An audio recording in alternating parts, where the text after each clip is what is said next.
Welcome to the simulation. Yes? Yes? Yes? Yes? Oh, come on! Yes!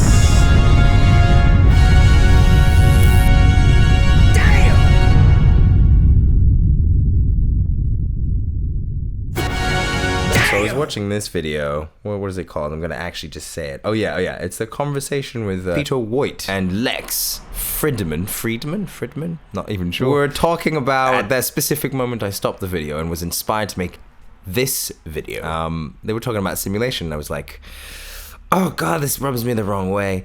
Oh God, no one seems to understand. Oh God. Wait, that comes from Fired Up. Everybody say Fountain of Troy. Fountain of Troy. Oh God, stop it. You can only know what I'm talking about if you watch the beloved classic Fired Up, which is a movie about two...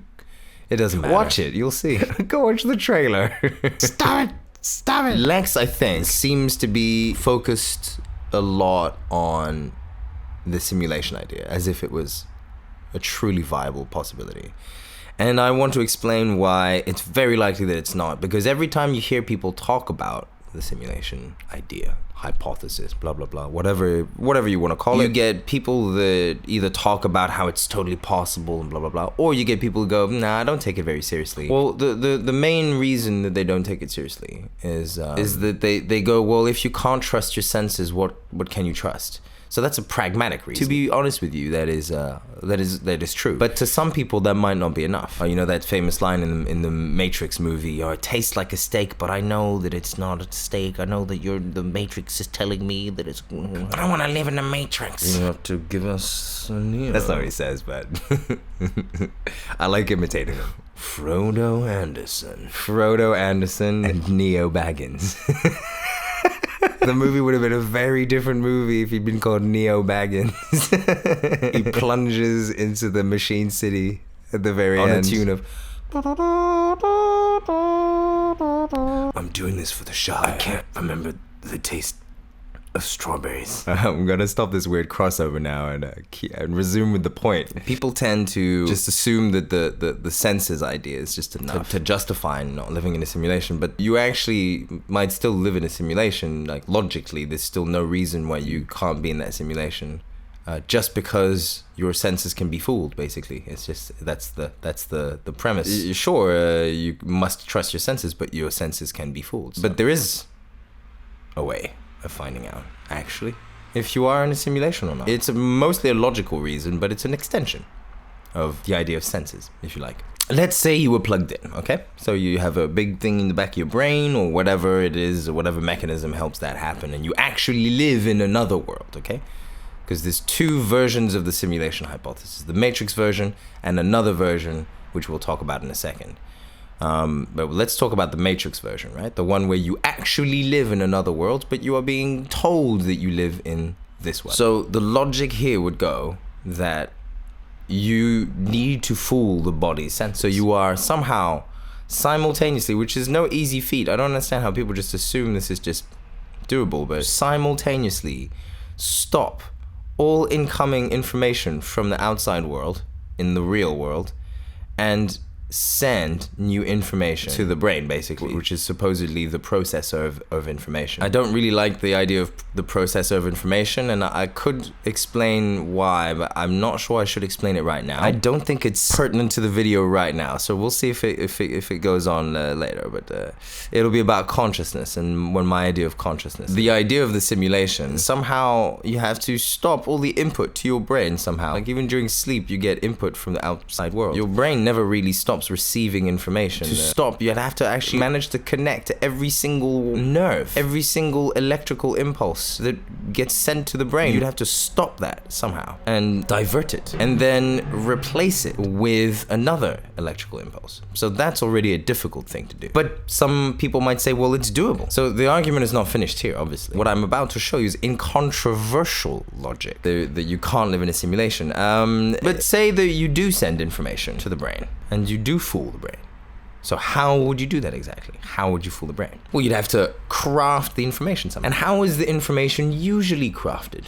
From senses, from a body. So the reason why my brain is crafted the way it is well, in some ways because I'm born that way, because my ancestors' brains were crafted this way, but also because I receive information from my senses. So when people say the brain is the processing area, that's fine and dandy, but with no arm, there's no arm information to process. You need your arm in exactly the way it is for your brain, who was evolved with an arm, to understand the information from the world. This is why when people sadly lose limbs, they will occasionally, or some of them, I'm not sure actually, maybe some or maybe all, will have a thing known as ghost pains, because it's your brain still thinking the arm is there, because your brain is molded by your body. Or at the very least, there is a connection between your brain and your body, as if they were one whole thing, one human. And so if you were trying to simulate something, on you the burden of recreating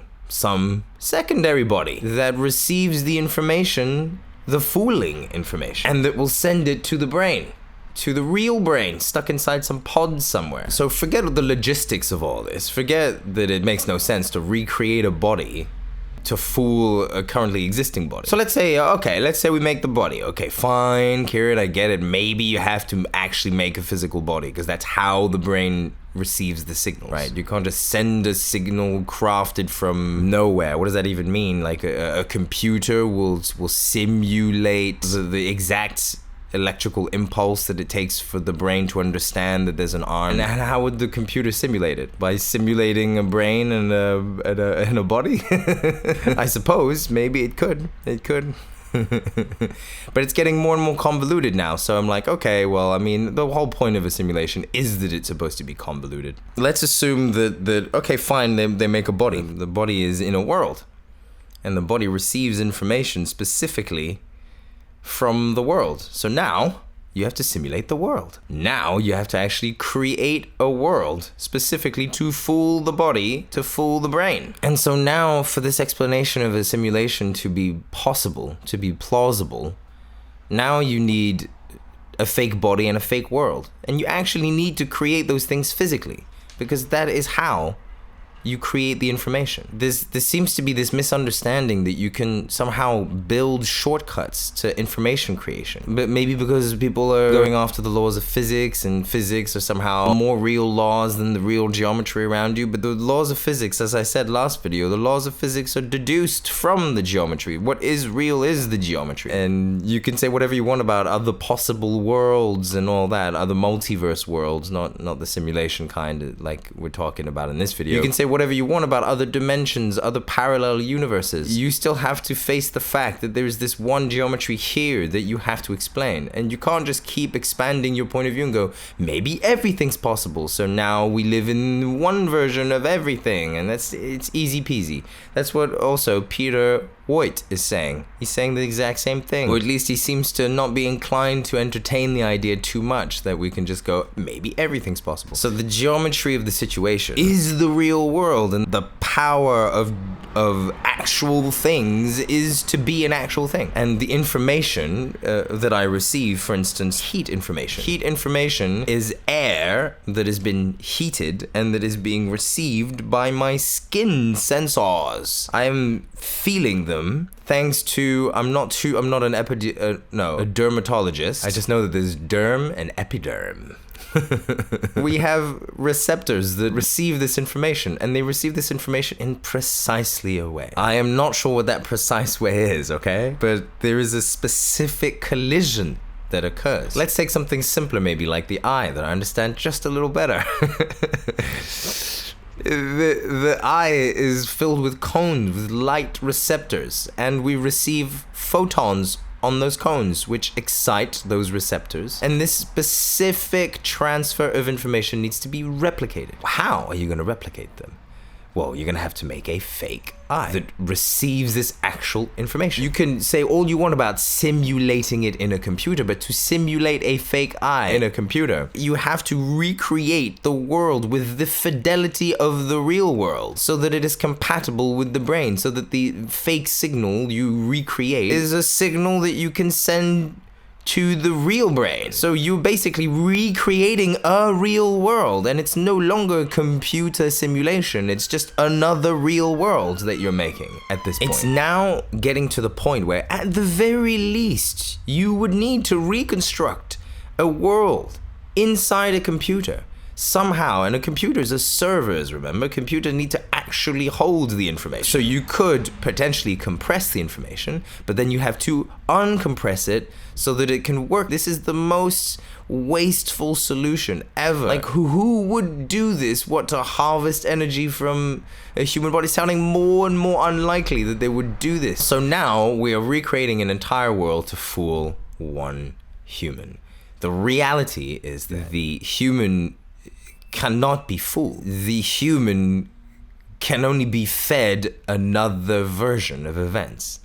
You could call that fooling, but the other version has to be of equal quality, or you will notice it. And I remember saying something like this in my post-view of Cyberpunk 2077, which also touches on the idea of a simulation. If there is no proper way of functioning, there can be no bug. And so the idea of a bug is based on the sort of top-down hierarchical godlike order from above, from beyond, from somewhere, imposing upon us some restrictions, some rules that on occasion would, like in our computers, accidentally be broken.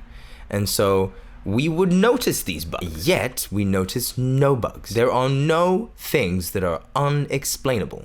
Everything so far has been dismantled slowly, experimentally, and explained with concepts that can be manifested through our own reality, through our own understanding. There is nothing that seems to justify the need for a simulation hypothesis, apart from, perhaps, whimsy and creativity of the human brain. We all love the Matrix movies, right? But are they real? What is real, Neo? Is this battery real? Wait, that's not... I haven't watched it in a long time. Probably like 2 years, so it's probably my fault. The sounds, the smells. No, it can't be possible.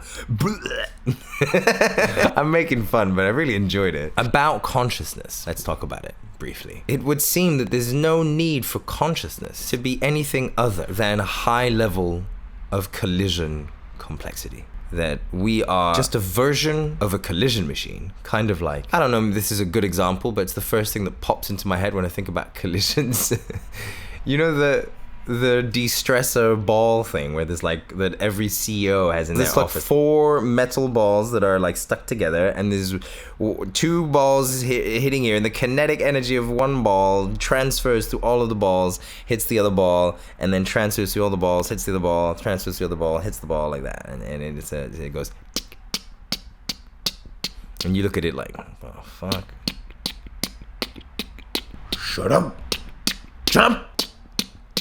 I don't know how you can concentrate with that. This is a simple idea of a kinetic collision. So one ball arrives, creates a force, and the other ball gets pushed upwards, and it gets dragged back down by gravity thanks to our design. I remember talking about the swing thing. It's the same thing, thanks to a design with a piece of wire that doesn't let the ball go too far and lets its own weight under the influence of gravity counteracts the kinetic force that was given to it, and then it gives some new kinetic force in turn, etc., etc. Like a swing that lasts longer. The human brain seems to be the same thing. The human brain and the human body seems to be a highly complex collision machine, where there's stuff that happens, collides, and we're made of very complex organisms. Even the smaller things inside us are extremely complex, and they were made through collisions. Slowly stronger shapes got built over all these collisions, shapes that made sense, that were good either at surviving or that were inevitable. I want to say these shapes were inevitable. Kind of like it's inevitable that in a stable environment, I talked about this with entropy, that you're bound to have complexity arise in that stable environment. Because once the environment is stable, all the elements that could not flourish, that were the smaller elements, that could not create smaller formations, can now do so, and now must do so, and will. What's stopping them? There's nothing stopping complexity from being more complex. As I said in one of the previous videos, in the video on origin, I think, if you live in a world where you're basically perfectly immersed because it goes on forever, if you like, from your point of view, it goes on forever into the small microscopic scale, and it goes on forever into the big macroscopic scale. So if we are perfectly immersed like this, then whatever stability you can find on one scale is you can fuel any kind of reaction. If I find stability here on this scale, the small things will find a way. And we notice that they do in a lot of cases. For instance, mold. Mold is a great example. You wouldn't think mold would come from anywhere, but if you eat an apple before the mold sets in, then the mold will never happen. But if you leave that apple long enough, it creates a stable environment. And what then happens? Something happens to this environment. It gets affected by the smaller things around it, and then it gets moldy. Why does it get moldy? Because if I'm not mistaken, I think it's because of moisture. And that is a good thing for life, and all the bacteria and the smaller things are therefore able to evolve in this world. I don't see why this would not be the case everywhere. There's no reason why it would stop. The only thing that could stop this is currently understood physics. And what I mean by that is, I mean the almost unwillingness for people to want to assume that life might be messy and that there is no one big solution, and that the best thing we can do is try to describe what we do see around us and explain it in terms of maybe some simple geometry. If I were trying to make a theory of everything, that's what I'd probably go for. A theory of everything around us. Back to the brain. So we are a complex machine. Stuff is colliding with us all the time, and it creates, let's say, a back and forth of input to output. We get inputted with a bunch of information because our brains are brains. Because they're brains, the whole point of this brain was to learn how to move better, is that when it receives information, it won't process it. It's more accurate to say that evolution created the processing. The brain is not doing processing. The brain is just an inevitable chain reaction. And because it is so complex, just a tiny variation in initial conditions of a receptor, plus the fact that you are in a unique geometry and you have a unique past, makes everyone's behavior just a little different with the same inputs, if you like, or very similar inputs. You might think these are very similar inputs, but they're actually completely different because the brain was molded differently, because lineage is different, because the world itself is different, because we're all in different places, in different houses, with different friends, with different parents, with etc., right? Our geometry, our situation is unique. And so it's just likely that consciousness is this output process, and the brain reacts in a way, and this is you. You are reacting, but you are reacting in a highly complex manner. It's like the ball reacting to a kinetic energy. It's the same thing, except that in that tiny moment where it goes pick and the kinetic energy transfers, what's happening is we're having thoughts and we're recording the world. And then we act on the world later, but we only act on the world later when prompted by another action. So we're good at recording events. That's what our brain does mostly, I think. Our brain records. Without memory, we would be nothing. And we output behavior simply because this is how we were made, in this specific complex manner. There is nothing special about it. Well, there is something special to us, but when it comes to the universe, like, there's nothing wrong with love. And there's nothing wrong with these feelings and the deep emotions that we can express. And that's what I'm saying. We're highly complex. And when I say machine, I don't mean that we're somehow not real, we're fake. I'm saying that we are a logical construction. That we were made slowly, logically, through shapes. And it was random, but it wasn't really random because the conditions weren't random. The conditions of existence of the universe aren't random at all. It was inevitable. It's inevitable. Wait, that sounds like Neo saying. No. It's inevitable. My name is Neo. That has nothing to do with what I'm saying. I don't give two shits. The Matrix Revisited. If consciousness is this, I did talk about it in this video.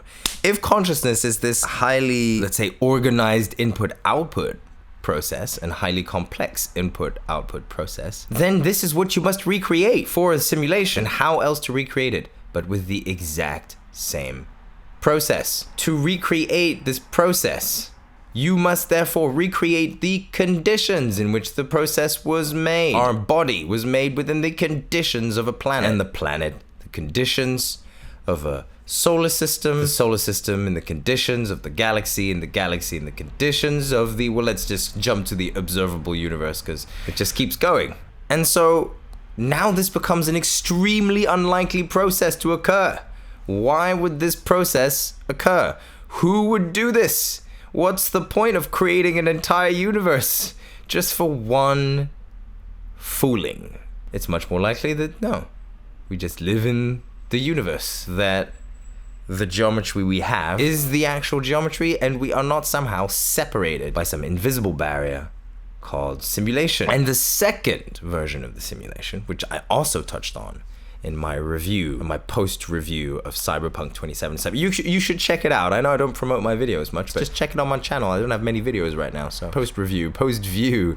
It's a new thing where I just basically spoil the entire story and talk about it, so I hope you've played the game. I say that there's spoilers at the beginning, don't worry about it. The second version of this is that we are not like somehow being diverted away from the real world and fed another world, but we are made, and the entire universe is made by other beings. And in this sense, we are a simulation.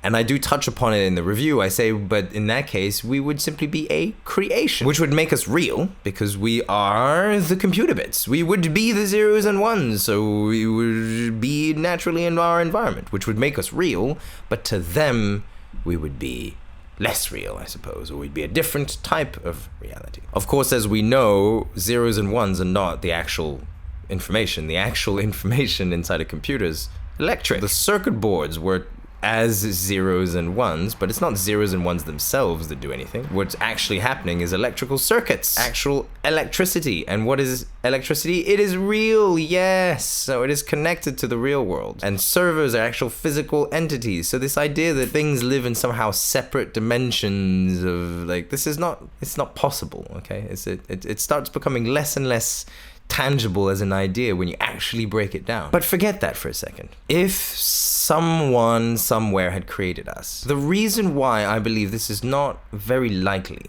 and this one is it's a little less easy to dismantle this argument, but I think that it's easier to explain the universe. Because if the universe goes on forever back and forevermore and forever, and this bothers you, if this idea that there's no origin and that there is the idea of beginning is only something that your human brain is concocting so that you can be able to relate in a limited way to your environment and so live and so exist within it, which I suspect, I don't like saying suspect, I'm tired of saying suspect, it sounds too sciencey. I don't like sounding too much like other people. I like sounding like myself. The ideas can remain the same. I presume, let's go with presume. I presume everything needs to have this similar relationship, that everything needs to be limited in a way to be able to live in the world. But we are a complex type compared to this the balls bouncing back and forth.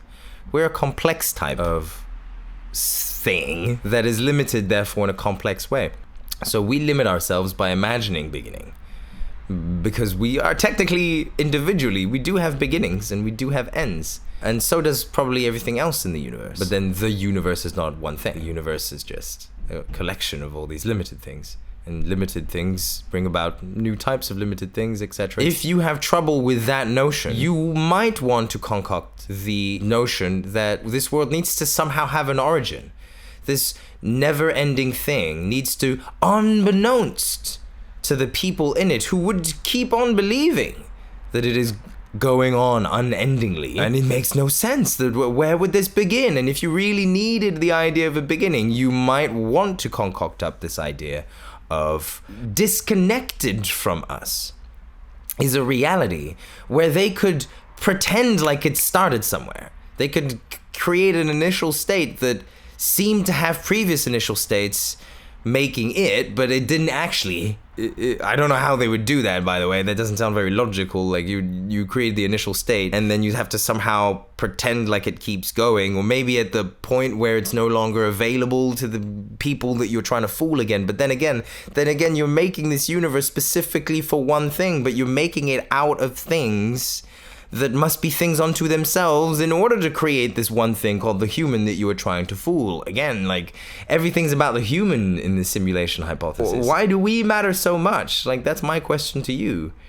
Why do you want to matter so much? It doesn't mean you're not important. You're important, but you're important to yourself, to your friends or your family. If you don't have friends or family, that's fine.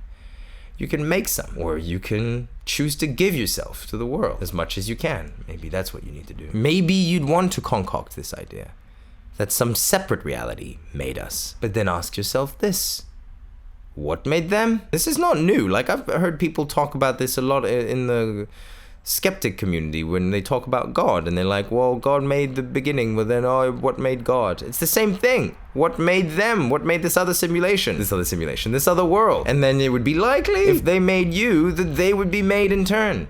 And then you've created this extra barrier of complexity, this extra barrier where you have to somehow fool again to explain something that's already explained by just removing the idea of origin. All you have to do is remove one idea and everything makes sense.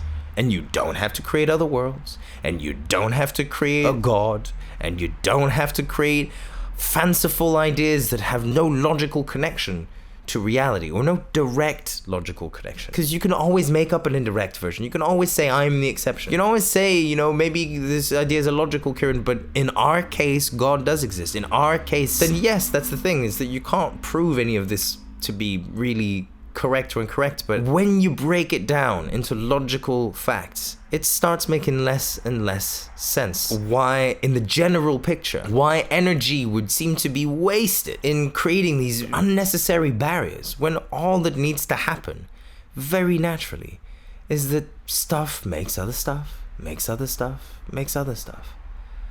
And it's so simple, and it doesn't have to be complicated.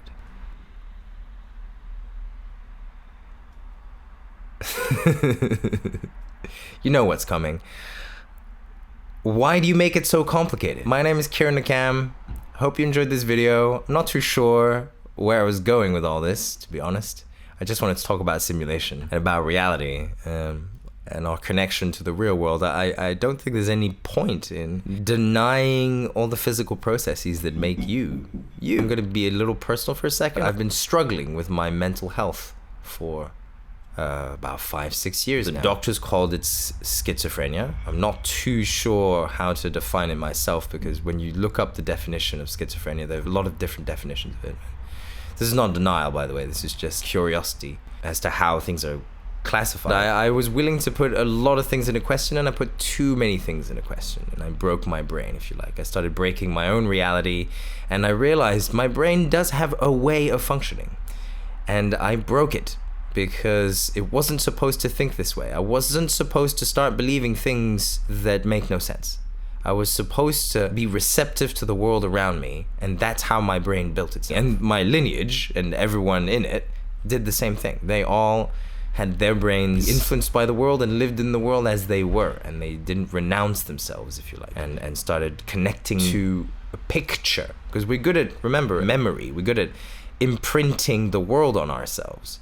And so we're good at creating new imprints as well. And this is what if I'm not mistaken, the prefrontal cortex is good at, I think, is the creation aspect. Creation from the memory, I say, of a new image. And this is a double-edged sword, because it can lead you astray in thought. So the reason I've had all these thoughts and I'm making all these videos in a way is I kind of didn't mean to. I thought about things a little too much, put things into question, and to heal myself, I had to think about all these things, and I had to logically deny myself all of these possibilities, all of these delusions, that maybe I was being controlled by something, and all the symptoms that I was having was that, but it was actually just my brain malfunctioning. And that's a very hard thing to realize when you're in it, because it feels very real. I do these videos for the interest in the topic in the simulation, but I can't deny that they're linked a little bit intimately to my own experience in life. And so if I can take the chance to say, if you're having problems and you're having problems with understanding your world, this is a good way to do it, to logically break it down, to get a hold of your reality